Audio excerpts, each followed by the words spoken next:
All right, everybody, it's Andres Hales, senior combat sports writer for the Sporting News, and I'm here with Joe Joyce, who faces Zhilei Zhang in a rematch on September 23rd at Wembley. Joe, the first thing I want to ask you is I was looking at a previous interview, and you said, no shortcuts. I'm taking this rematch very seriously, and I'm not going to underestimate him. Did you underestimate Zhang in that first fight?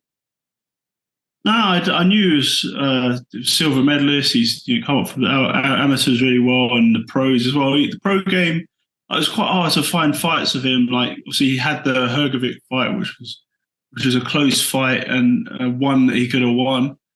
And but I, having fought Hrgovic, I thought it'd have been, I'd have got him out of there and won.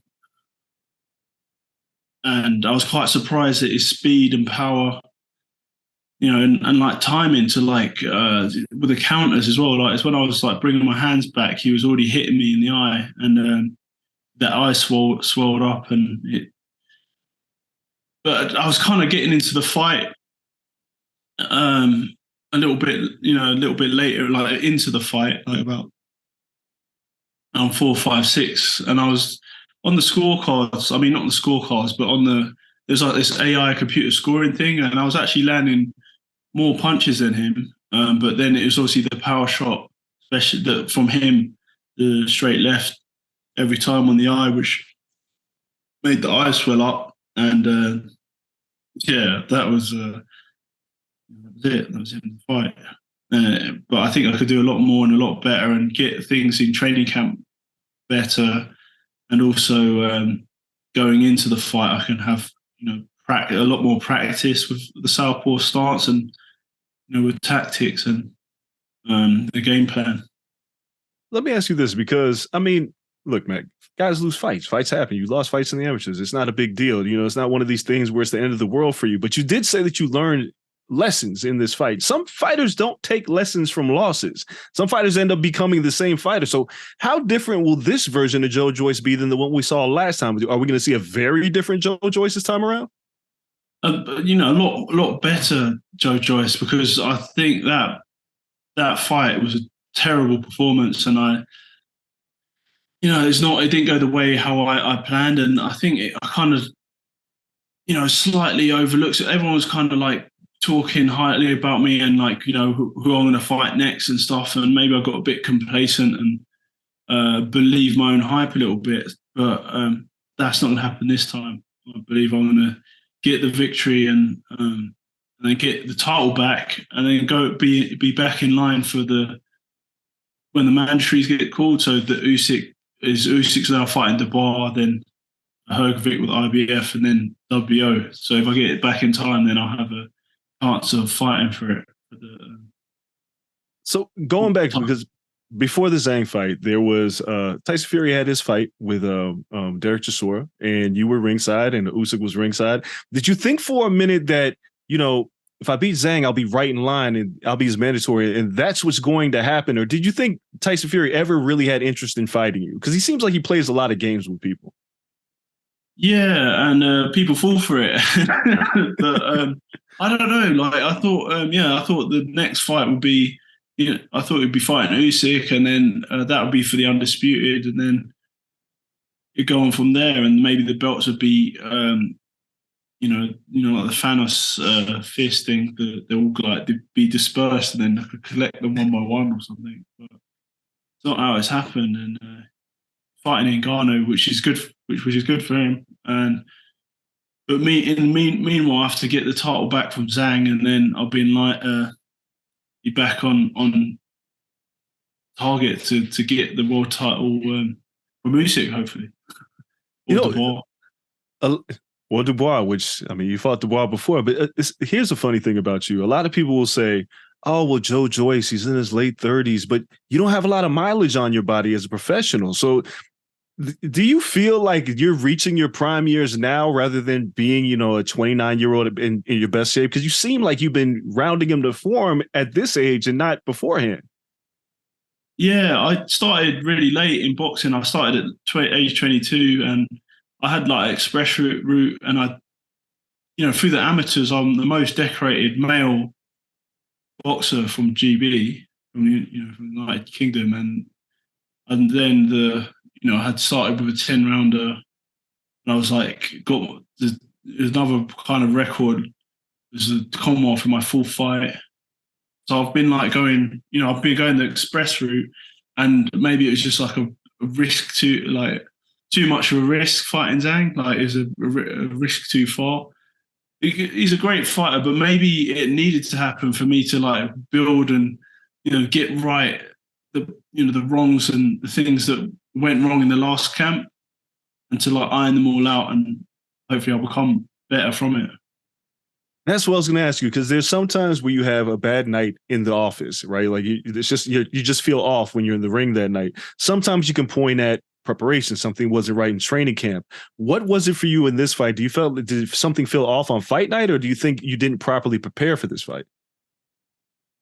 I think there's little bits of lots of different things, like the tactics, and also myself, my discipline, and also the team, like little bits and pieces, like, and all those little bits and pieces need to be put right so I can win the next fight. Hey, I'm a poet and you didn't know it. I want to circle back because you mentioned Tyson Fury is fighting Francis Ngannou, and I've seen you talk about Francis Ngannou because you sparred with him several years ago. When you heard this fight was made, a lot of people are immediately writing Francis off because he's never had a professional boxing match. But your time sparring with him, were you surprised not just at the power, but does he have technique of a boxer? I'm not saying he could be Fury, but did his technique surprise you a little bit? He started off with boxing, so that was his first, I guess, love or sport or whatever. And so yeah, he can box, and he's got phenomenal power. So if Fury switches off for a moment, he could get nailed, man, by something big. Because when I sparred him, that's what I was trying to avoid. Then power shots were coming in, and yeah. So it's let's see how I think it'll be an entertaining fight, and gives him a good payday. But in my opinion, I'd prefer to have seen him fight for the undisputed against Usyk. Like, that was what I thought was going to happen. I think we all thought that. We all thought that it's Tyson Fury's kind of played these games. He called out Anthony Joshua, and a lot of us in the boxing media, we didn't think there was anything serious behind that. We felt like he was playing with that. When he called out Usyk, it felt very strange how he was going about it, because then he would disappear. When he called you up to the ring, it felt like, okay, maybe he's going to fight Joe. But I feel like that maybe he's not in it for the legacy, and maybe he's in it for the money. But the reason why I'm bringing this up is because people like yourself, and I know I've talked to Anthony Joshua about this, you guys want the belts. You guys want to make history. Is he kind of messing things up by not fighting the best in the division and going after the big money grab? Yeah, well, I mean, that's what it looks like. But yeah, I don't know. Fury's been in the game a long time. He's been pro for so many years. He's won most of the titles and stuff. He's got a whole big collection of titles, but he's still younger than me, and like, we want to see the undisputed heavyweight fight, because when was the last undisputed heavyweight fight? We haven't had one since they had 4 world titles. We have never had an undisputed heavyweight champion. Yeah, so that's legacy and history in itself. So that's a bit of an incentive. You would think, right? He's mentioned that he's the lineal champion because he had all the other titles before, but I don't know. I'll ask your opinion. Does it matter if you don't have them all at once? If you had them at one time or another, shouldn't you just have them all at once to call yourself undisputed? Yeah, that's like, the lighter weights are doing it, and they're taking risks for the sport and the glory. So hopefully we'll see an undisputed fight. Let me ask you about Daniel Dubois, because you fought him and he's fighting Usyk. And you talk about a guy who, took a loss and seems like he's gotten better. A lot of people don't give Dubois much of a chance. Dubois is a very young heavyweight. He's not as old as you guys, and he's not over 30. Do you give him much of a chance against Usyk in this fight? Because a lot of people have written him off. Yeah, I mean, it's all, he's definitely got a puncher's chance, and he's got a big punch. Because I've been hit by it. So like, but the only thing is, like, is he going to be able to hit Usyk? Usyk moves his head a lot. He's got good foot movement and boxing IQ. So that's why people think it's so one-sided. But then again, you never know until the fight actually takes place, because a lot of people thought I'd beat Zhang easy or whatever. Or, Dubois was supposed to beat me in like 1 or 2 rounds, and that didn't happen. So we got to see the fight.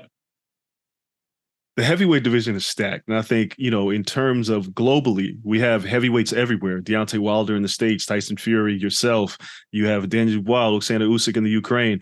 Can you remember a time, just being a box fan, that heavyweight fighting was this exciting? And you're a part of this. Like, you're a part of what's the resurgence of a heavyweight division. I can't remember. Maybe in the 90s, it hasn't been this fun to be a fan since the 90s. Are you a fan of what you're watching right now?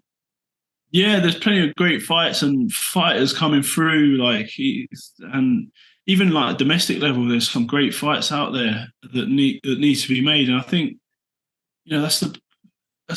people want to see good, like, competitive fights. So, and that's why I put myself forward all the time for fights. And I've maybe I took a lot of risks taking the Zhang fight, but I'm going to avenge that in September.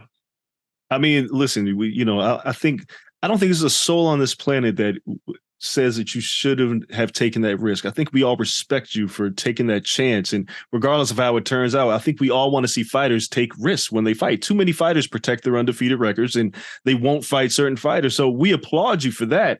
But on the other side of it, it's also how you become great. Muhammad Ali didn't retire undefeated. It's like you have to take risks to be great. So I know it's a risk, but in terms of the danger of it all, I mean, don't you feel better now going into the rematch, now that you've got that off of your back, that you don't have to protect an undefeated record, that you took a risk and you learned from that? Yeah, I know, but I would like to be undefeated, undisputed, obviously. But at least now, like, I've got a small blemish on my record, but I've fought a great fighter, and if I could avenge that and then go on and become world champion, then that is something. It just adds to the story. A couple more for you, Joe. One, how was the eye after the fight? Like, was there any structural damage there? No structural damage, just bruising, just swelling, and had something in my fractured septum or something in my nose. And what was bothering me most was the bruised ear. I got like tiny ears, but it was bruised, and I couldn't lay on that side, so that was a problem for like a couple of weeks. But it was like the swelling on the eye went down like within the week. Good to hear. No major damage. Now, one of my last questions, because we talk about all these heavyweights, and obviously you do want to be undisputed, but what is the biggest fight for you outside of an undisputed fight? Is it a fight with Anthony Joshua? Is it a fight with Deontay Wilder? Is it a fight with Fury? Like, in your mind, regardless of the belts, who would you want to fight, and what would make the biggest fight for Joe Joyce? I think a Fury Joyce or Joyce Fury would be one for the records. I think, because I've sparred him, and I know it'd be a tough battle, tough, grueling battle. That'd be the one. Yeah. I mean, Usyk rematch would be quite good as well. No,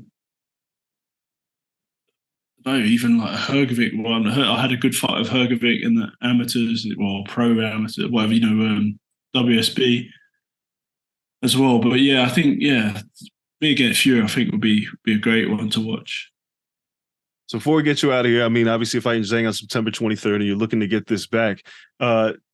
Is there a scenario that you win this fight and you want to get back in there before the end of the year, or do you want to wait and see how things shake out before and look at 2024 for your fight after this? Well, I don't know. I'll see what's available, and after the fight, I've got my fight's in September, so I've got plenty of time before the end of the year to have another one in between. We'll start a new year. So, but yeah, I'll aim to get. I want to get my title back, and then be in line for the shot for the WBO title. We hope to see it. Well, Joe, I appreciate the time. Thank you so much, and good luck to you on September 23rd. One other question: are you watching Errol Spence versus Terence Crawford this weekend? Yeah, I believe so. I believe I'll be there to support and see who's the best man on the night. Do you have a pick for that fight? This is one of the true 50-50 fights where there's two undefeated fighters who have never really been tested facing each other. Who do you think may win? I'm leaning with Crawford. I think Crawford. Really? Stoppage or decision? Maybe a late stoppage. Ooh, it's a hell of a pick, Joe. It's a good fight. I don't think you can go wrong no matter what you pick because these two are the best in the world. And this is what we want to see in boxing, the best in the world fighting each other. So, Joe, again, thank you for your time so much. Good luck to you on September 23rd. I hope I get a chance to talk to you again.